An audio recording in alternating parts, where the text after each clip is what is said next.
তোর এত জলে তুই নিয়ে যা, নতুন বাতা নিয়ে বাইরা তোর জন্য আমার সংসার নষ্ট হবে।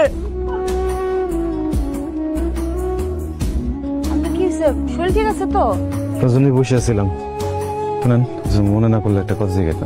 আমার স্বামী কিছু হলেই বিধবা করে আনন্দ করে। বিয়া করছিলেন আগে? বিয়া না হয়েও বিধবা ডাকটা শুনতে হয় আমার আল্লাহ 30টা দিন। কপালের দোষ আসলে। বুঝলাম না। আমার এক জায়গায় বিয়া ঠিক হয়েছিল, মানুষটা বিদেশ থাকতো। ভাগ্য খারাপ আসলে আমার। বিয়ার ঠিক 1 সপ্তাহ আগে মানুষটার আব্বা মারা যায়। তারপর শুনছি হ্যাঁ আব্বার মৃত্যু সংবাদ শুনে আসছিল, আবার চলে গেছে। ওই দিক থেকে তারপর আর কোনো খোঁজ খবর পাই নাই আমরা। 3-3টা বছর অপেক্ষা করছি মানুষটার জন্য। মামার কাছে বড় হয়েছি, হ্যাঁ কাছে তো আমি বোঝা। 3 বছর মানে অনেক দিন অপেক্ষা করছিল। মানুষটা হারাইলো না। কথা ছড়াইলো যে মোবাইলেই নাকি আমাকে কবুল হয়ে গেছে। আমার মেয়ের বাপ তো এটাই বিশ্বাস করছে, এটা জেনে আমার বিয়া করছে যে আমি বিধবা। আপনার কি হয়েছে? কি চিন্তা করেন? কিছু না, একটা কথা জিগাই। হ্যাঁ যদি কখনো আহে সামনে ঘরে ক্ষমা করবেন না? ক্ষমা সামনে যদি পাই কোনদিন কচু কাটা করুন। সত্যি কি সালেহাই আমার নিহারিকা?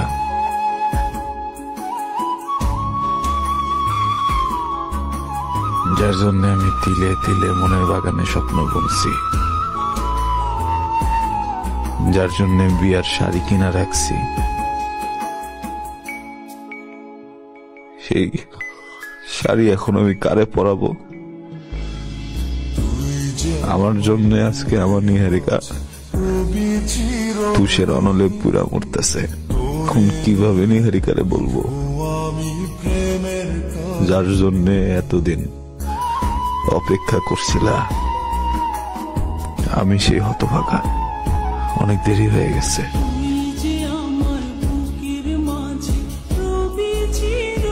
আরে মনির ভাই দাঁড়াও।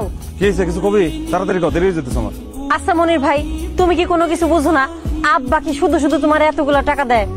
নিজের হাতে নিজের সোনা সংসারটা আর ধ্বংস করো না। আব্বার মতলব কিন্তু ভালো না, পরে কিন্তু পস্তাবা। বাড়িতে কেউ আছেন? দরজাটা খুলুন। আসসালামু আলাইকুম স্যার, আপনারা এত রাতে? আর ওই নেশাখোর আর মাদক ব্যবসায়ী হাজবেন্ডকে ডাকেন। স্যার স্যার এ তো বাড়িতে নাই, বাইরে এখন। এই তো মাদক সেবী। আর এই মিথ্যুক মহিলা বলছে ঘরের ভিতর কেউ নেই। দুজনে মিলে বাড়িতে ব্যবসা করবে আর নিজেদেরকে ফেস্তা ভাবো। পুলিশের কাজে বাধা দেওয়ার জন্য চাইলে এখনই থানায় নিয়ে যেতে পারি। কপাল ভালো যে কোনো মহিলা পুলিশ নিয়ে আসেনি। স্যার স্যার কি কর না কর, আপনাকে মনে বলতেছে কোনো জায়গায়। স্যার মাদক করে কথা শোনো, থানায় নিয়ে 2-4টা বাড়ি দিলেই ভুল নাকি শুদ্ধ সবকিছু ক্লিয়ার হয়ে যাবে। মাদকের ব্যবসা করিনি আমি, কোনোদিন ব্যবসা করিনি আমি। মাঝে মধ্যে কথা কও না তুমি। স্যার সত্যি কইতাছে স্যার, হ্যাঁ কোনো মাদক ব্যবসা করে না স্যার। নেশাখোর নেশার সময় এই কথাই বলে, আর কোনো কথা নাই। চলো থানায় নিয়ে চলো।